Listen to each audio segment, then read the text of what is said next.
All right, good morning, everyone. I see people joining. I'm going to give everyone just a sec to get joined and then we'll get started. Thanks for being here.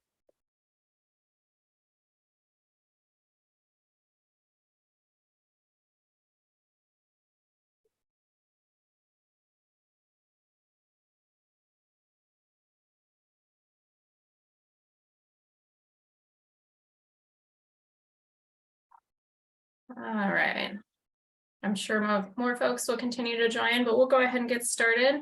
Good morning, almost afternoon, everyone. Thank you so much for joining us today to learn about our new Long Island Sound Resilience Grant Writing Assistance Program. My name is Sarah Powell, and I work for New York Sea Grant as the Sustainable and Resilient Communities Extension Professional for Westchester County. I'm joined today by Pat Hoyt, Administrative Support at New York Sea Grant and Cornell University, and Debbie Benson, a purchasing agent with the Procurement and Payment Services Office at Cornell University. They're both going to be available to help me answer any questions you have about this program toward the end of this webinar. So with that in mind, just a quick reminder that this webinar is being recorded and a link is going to be shared afterward with everyone that registered and anyone else who is interested in this program. Please do use the Q&A option in your Zoom toolbar or the chat below to submit any questions as you have as we go. Hopefully, we're going to be able to get to all of them live today, but if not, for some reason, we will answer them in follow-up communications. And I did just want to note, I do also have the live transcription option turned on in Zoom for anyone that would like that. So to start, our grant writing assistance program that we're going to be talking about today is possible due to funding from the US EPA through Long Island Sound Study, or LISS. Long Island Sound Study is a bi-state partnership. It was formed in 1985, consisting of federal and state agencies, user groups, and concerned stakeholders dedicated to restoring and preserving Long Island Sound. The work of LISS is guided by a Comprehensive Conservation and Management Plan, or CCMP, and this is a document that was last updated in 2015 and has ambitious targets to drive progress through 2035. So the CCMP seeks to achieve 4 themes: clean waters and healthy watersheds, thriving habitats and abundant wildlife, sustainable and resilient communities, and sound science and inclusive management. And so the SRC theme is aimed at supporting vibrant, informed, and engaged communities that use, appreciate, and help protect Long Island Sound. I'm going to stick some more information on Long Island Sound in the chat right now. So about a year ago, myself and my colleagues were brought on board to really focus on that sustainable and resilient communities, or SRC theme. So we primarily focus in the coastal portion of the Long Island Sound watershed in Connecticut, New York, as you can see in this map here. So again, I am based in Westchester County in the purple, and I have 2 other New York Sea Grant colleagues out on Long Island. Sarah Schaefer-Brown is based in Nassau County, and Elizabeth Hornstein is based in Suffolk County. We also work with 2 SRC extension professionals based in Western and Eastern Connecticut. Now, as a team, our work is guided by a 5-year work plan that was put together by a work group through Long Island Sound Study. And as SRC extension professionals, we are tasked with providing resources and guidance to help communities adapt to climate change and other environmental challenges. So the goal is that our work will result in better coordinated regional responses to environmental challenges, that there will be better trained community decision makers and increased planning for resilient infrastructure improvements, that government services will remain viable in the face of climate change and other stressors, and that we will help with facilitated implementation of resilient, sustainable projects throughout our region. Integration of socioeconomic considerations with the environment and environmental justice are also interwoven into all of our work plan tasks. For more information on us and our work group, let me stick that in the chat. I'm going to put a link for everyone now. So for our first year, our major task was to conduct an informal needs assessment to help us understand the environmental threats and hazards our communities are facing, any current goals or projects that are happening, barriers to implementation that our communities are facing, and ultimately to identify where and what support is needed to help overcome those barriers. So the findings of our needs assessment are going to guide every aspect of our work moving forward. So everything we create, whether it be an online resource hub, training or education programs, or regional workshops, we really want to ensure that they are grounded in our community's needs. And so ultimately, our goals are to improve coordination among levels of government, help establish a project pipeline of projects and efforts at various stages that are ready to jump on funding as it becomes available, and also figure out how we can really target investments to help break down the barriers that we heard about through our needs assessment. So as you look at this next image, I do just want to mention that our needs assessment was completed through informal discussions with a wide range of stakeholders. So you can see again that coastal boundary outlined in yellow, and the shading represents our 3 New York counties, and the COGs in Connecticut. I'll note that town and city boundaries are shown, but Long Island villages are not because they are so numerous. And so the dots in this map represent the more than 300 stakeholder conversations that we had as a group. And as a group, we did connect with about 60% of the municipalities within the coastal boundary. Again, this includes counties, towns, cities, and villages, which, given that there are 37 villages in Nassau County alone, I think that 60% number is pretty good. And I just want to note that the dots here may represent more than one meeting or person that we connected with. So it's not necessarily a one-to-one relationship, but it does give you an idea of the broad range of stakeholders we were able to connect with. And based on what we found through needs assessment, our work so far, we've heard that communities across both New York and Connecticut that obtaining funding is one of the main barriers to planning, designing, and implementing sustainable and resilient focused projects. We've also heard there's a lack of capacity, expertise, and resources to prepare and apply for funding, and also to administer any funding that is awarded. So that brings us to why we're here today. With EPA funding through Long Island Sound Study, on November 15th, New York Sea Grant and Connecticut Sea Grant announced our new funding opportunity, the Long Island Sound Resilience Grant Writing Assistance Program. So this opportunity is open to municipalities and community organizations, and the intent is to facilitate the hiring of grant preparation and writing support to assist with the development of a grant application for sustainable and resilience-focused projects that will impact a community or communities that falls within or partially within that Long Island Sound coastal boundary. Again, within our areas of focus, so Westchester, Nassau, and Suffolk counties, and then Western and Eastern Connecticut. So it is our aim that this program will help reduce staffing and capacity barriers that municipalities and community organizations may face when they're applying for competitive funding opportunities. Funding is to be awarded in a range of $5,000 to $9,950 per application directly to the grant preparation and writing support contractor on a cost reimbursable basis. Exciting, match is not going to be required. And if you have your phone handy, you can scan these QR codes that are on the screen now to go directly to the New York Sea Grant or Connecticut Sea Grant pages where you can find out all information about this program. And in just a second, I'm going to stick direct links to the New York Sea Grant page in the chat as well. And so communities that participate in this program can receive support for grant preparation and writing assistance, and this support may include, but is not limited to, budget preparation, cost-benefit analysis, writing and narrative development, mapping, and grant application preparation and submission. And so essentially, our program is a grant to help you get a grant. There we go. Applications are going to be accepted on a rolling basis until all available funding is allocated, which can be no later than September 30th, 2023. And applications should be submitted by filling out and submitting the application that is in the linked Google form within the RFP, which I just linked to in the chat. Or you could also download the application form that's in the RFP document and send it back either via email to our Gmail address shown here or by mail. The mailing address is on the application. So again, the aim of the program is to not only reduce staffing capacity barriers, but also to help communities develop successful, sustainable, and resilience-focused projects, grant applications, and for municipalities and community organizations to develop the capacity for navigating the funding landscape. So again, this project has to benefit a community or communities that falls within or partially within the coastal boundary that's seen here. You can look at the SRC webpage that I linked previously in the chat to find this map of the regions of focus for the grant program. And again, this information is also contained within the RFP. So the types of projects that are eligible for this program include planning, design, and implementation projects. So as I've said before, there is more detailed information in the RFP, but essentially projects eligible for this program should foster a sustainable and resilient Long Island Sound and should help advance the community's efforts to handle the impacts of climate change while achieving well-being for all communities, particularly those with environmental justice concerns.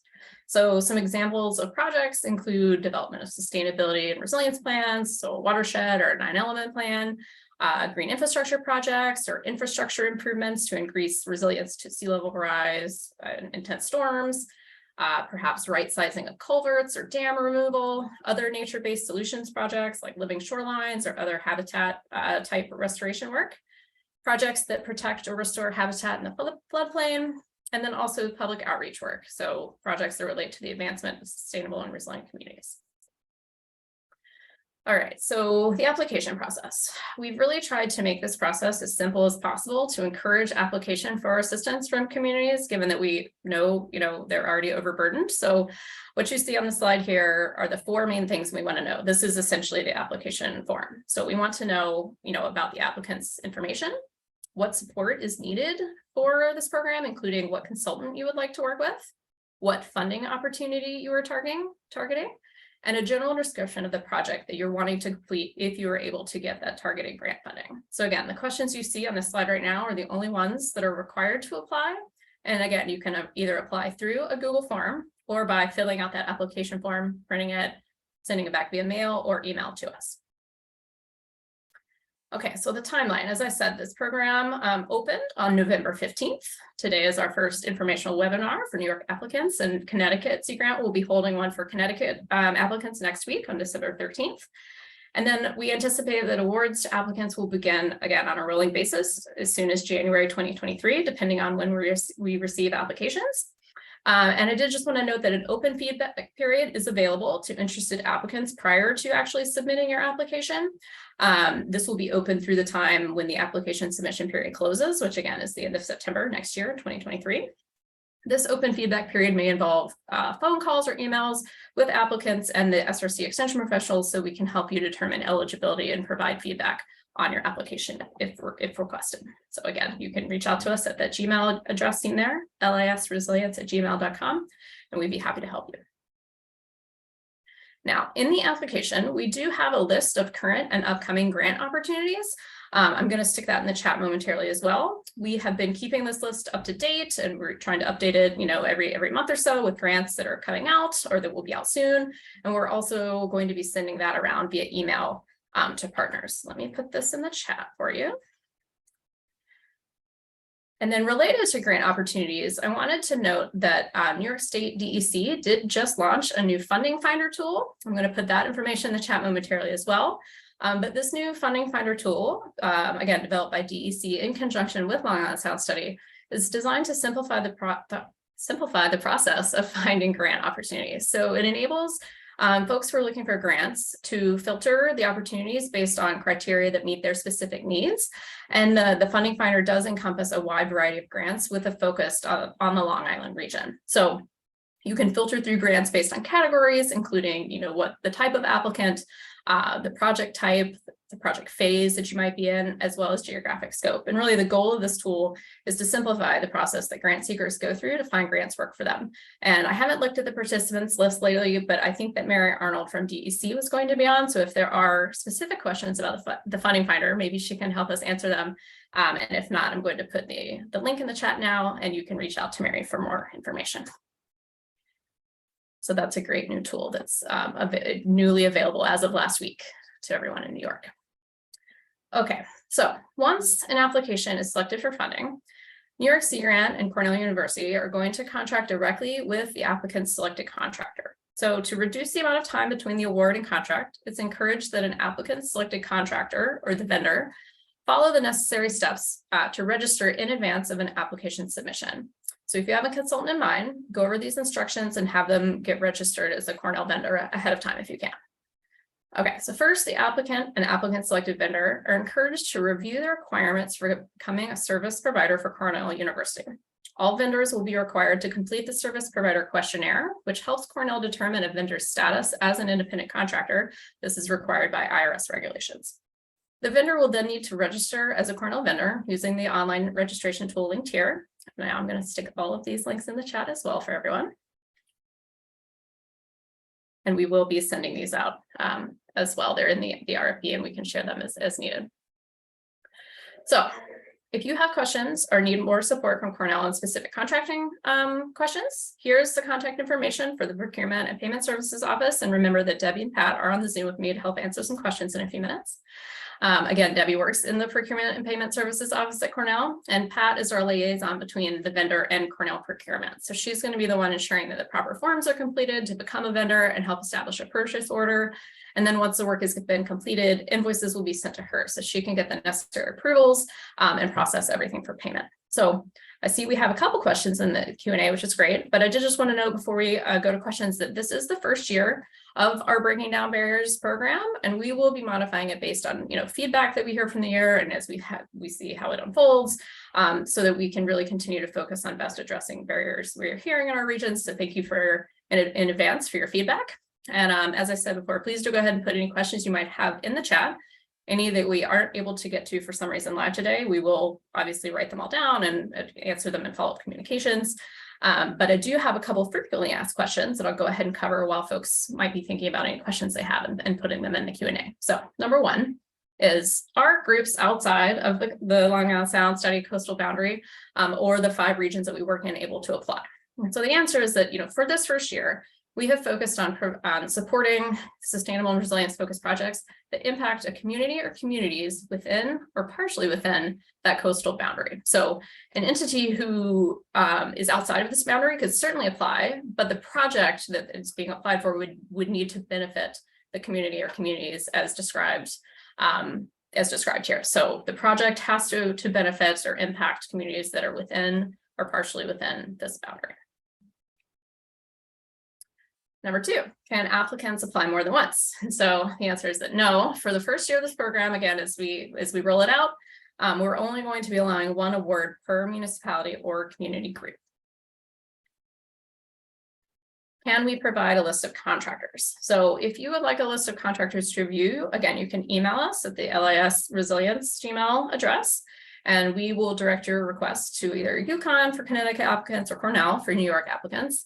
And I'll just note that the vendors who are already registered through the UConn and Cornell systems are not necessarily an exhaustive list of all the vendors available.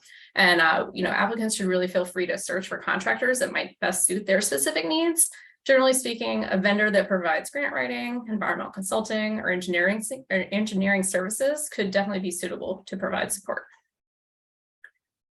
And then last but not least, can applicants list multiple grants they plan to apply to? And the answer for this one is also no. We'd like you to please identify 1 grant opportunity or 1 proposed project. And with that, let me go see the questions in the Q&A. Everyone bear with me while I review them. Oh, sorry, Denise. I get excited when I talk about our program. I didn't mean to talk too fast. Again, this will be recorded and shared afterward. And I do have the transcription turned on, so I'll go back and try to look and make sure that it is accurate as well. Let's see. Oh, and I see Mary is here and willing to answer any questions folks might have about the funding finder. So thank you, Mary. Okay, I see a couple questions. How do I find a consultant and or a vendor? So again, we can help direct you to Cornell resources that can help you with that, but hopefully that those questions came in before I said what I just said. And then the follow on to that is, can I apply for grant writing funds first before I find a vendor? And I need to go back and look at the RFP, but no, I think that you need to have a vendor. A vendor will have to be identified and has to go through that process of registering with Cornell before we are able to successfully award you the money. But again, I think, we'd be happy to talk to you about that in that sort of open feedback period that we have. So if you need some assistance, reach out to us and we can see what we can do. And another question is, does municipalities include counties? This is a good question. I believe, or Pat or Debbie, I believe the answer is yes.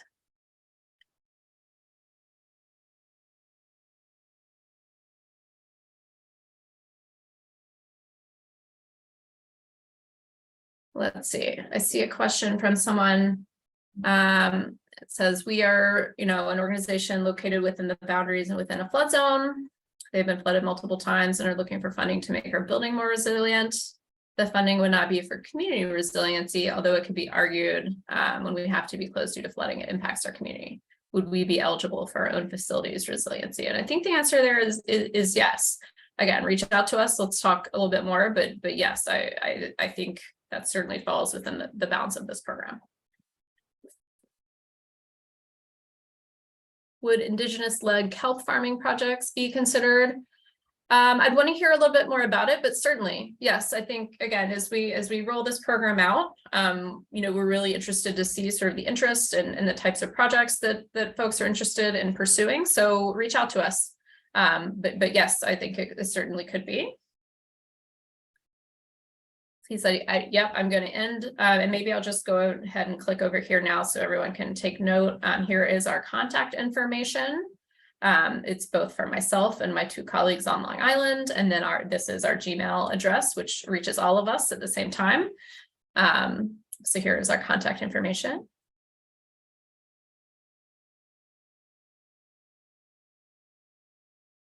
Okay. Yes, a copy of this presentation will be available. we will send it out to everyone that registered for the webinar today, whether or not, they were in attendance or not. So we will send links around. It will be available afterward. Okay, I see another question about, do eligible applicants include municipalities or nonprofit organizations? If a project includes both entities, it is required that all involved apply jointly. So yes, so eligible applicants do include municipalities and nonprofit organizations. If it includes both entities, is it required that all involved apply jointly? So I think that you would need to, one or the other would be the main applicant. I've got to pull up our application form, but we have a space there where you can list other partners. So it's not necessarily that you would apply jointly. There would be one lead applicant, but there's certainly space to mention partners. Okay. Thank you all for bearing with me. I'm realizing that maybe I need to hit the answer live button on these questions. So I'm trying to make sure I've gotten them all.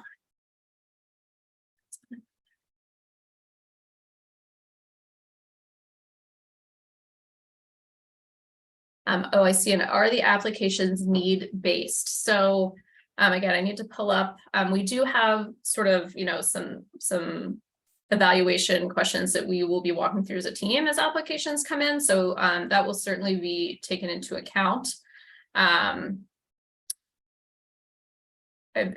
the top of my head, I can't remember exactly what our criteria are, but it is, this program is sort of first come, first served in the sense of that we will review applications as they come in.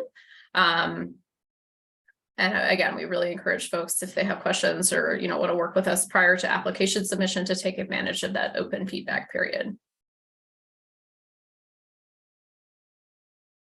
Yep, and thank you, Kathy, for that clarification. As I said before, the question about sort of municipalities versus nonprofits and applying jointly, the applicant must be the one who is, applying for the opportunity. We want to make sure that as you're identifying grant opportunities that you want to apply for, so the applicant to this program, is the one who would be receiving that grant opportunity and able to manage that grant opportunity if you were successful in getting it. So yeah, thank you.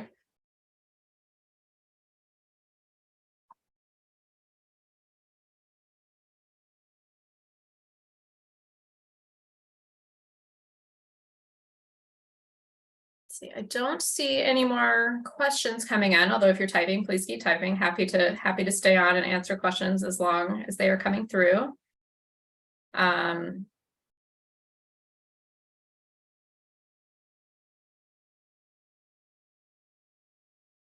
Yes, thank you again, Kathy, for that reminder. As I said, I think, really, really critical that if you do have questions or concerns, please reach out to us. We're happy to talk with you more about this program. And that the projects that we're looking, this is again in the RFP, but the types of projects that are eligible here, as I've gone through, we do want to make sure that those do align with that comprehensive conservation and management plan I mentioned at the outset. So there is more information in the RFP about that to make sure that the projects do align with the goals of the CCMP.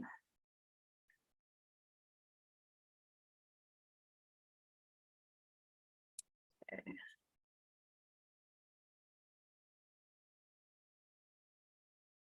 Okay, I see a question about, so is the first link, Google Drive, is the list of eligible grants the grant writing vendor could help us apply for? So I put a number of links in the chat today, depending on when you came in. I'll just note that list of grant opportunities that I shared is not necessarily an exhaustive list. You know, it is one list of grant opportunities to go look for, but there may be others, you know, that you might want a grant writing vendor to help you apply for, and that's fine. So it's not necessarily, you know, it doesn't have to be one of the grants on that list.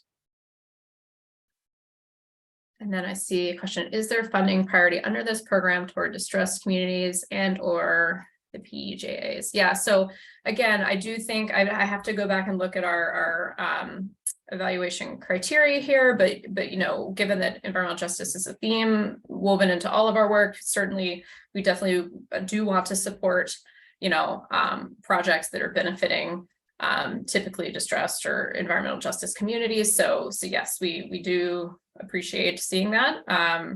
I just need to go back and look at the exact wording on our form. So I don't know if I can say that there's funding priority, but that is something that we will be noting in the applications and definitely want to look to support. Okay, I see a question about, so will Cornell or Sea Grant be working with any of the communities on the South Shore of Long Island? And so the answer for that is that yes. So New York Sea Grant does have staff that work on the South Shore of Long Island. However, this program in particular is only for Long Island Sound watershed communities. So unfortunately, communities on the South Shore of Long Island, unless the project that they are applying for benefits or impacts communities within that Long Island Sound coastal boundary, that's the only way that they would be eligible to participate in this particular program. But New York Sea Grant does focus on all parts of Long Island. Just myself and my colleagues work only in the Long Island Sound portion, but there are other staff who work on the South Shore.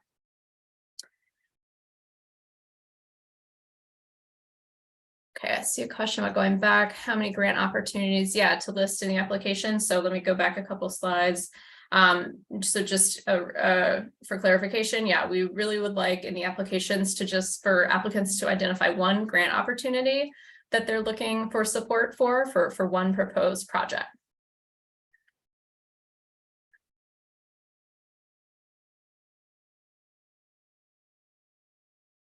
And yes, I'll follow up. I don't have, so yes, I'll follow up with the New York Sea Grant contact for the South Shore. Her name is Kathleen Fallon. I just don't have her email at my fingertips, but I can follow up with you, Mara, and send that.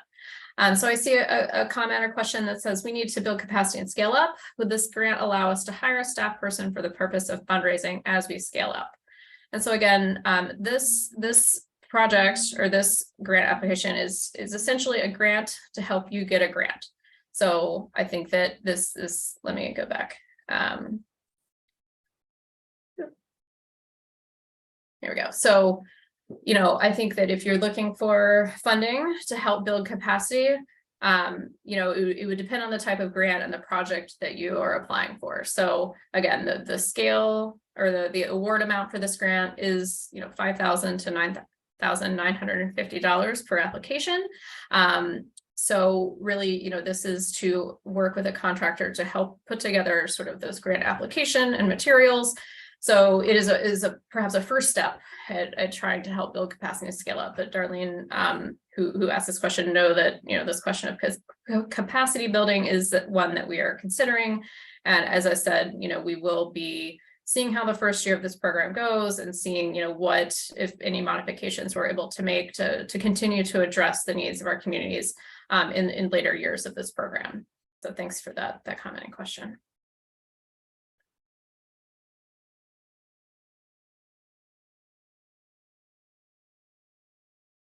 Let's see.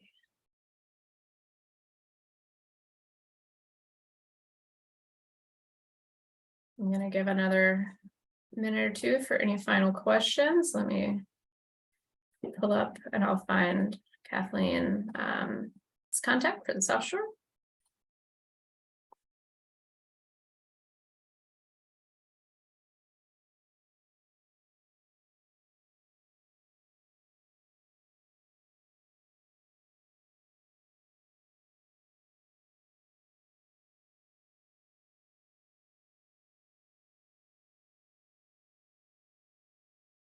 Let's see.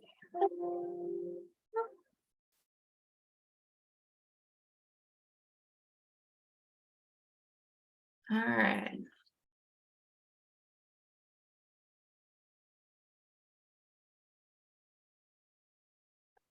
Don't see any other questions coming in. Like I said, I'll stay on for a bit in case folks have other things that come to mind. But again, I really recommend folks reach out to us. We're happy to talk to you more about this. Take a look at the RFP. There's a lot of information and links in there to review. I really appreciate everyone joining us today. I'm going to go back and just leave our contact information. And again, we will make this recording available. So if you watch it back or you share with partners and you have questions, always just feel free to reach out to us and we'd be happy to talk to you more about it. And, thank you so much for your interest. And we're really looking forward to seeing applications come in and seeing how this program goes. So thank you all so much for your time.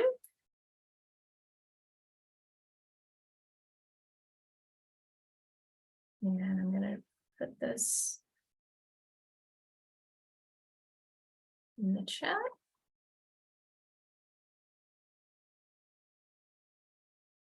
Oh, and yep, Mara, I just stuck the contact for Kathleen in New York Sea Grant, who does work with South Shore, Long Island communities.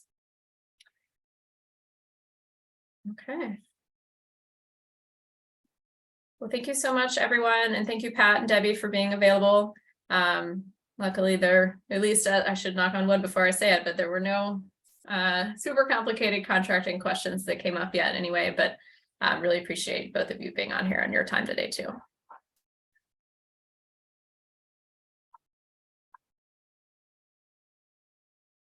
Okay, thanks everyone. I'm going to stop the recording and get the link downloaded so we can get this back out to you all. Again, appreciate your time and have a wonderful rest of your week. Thank you.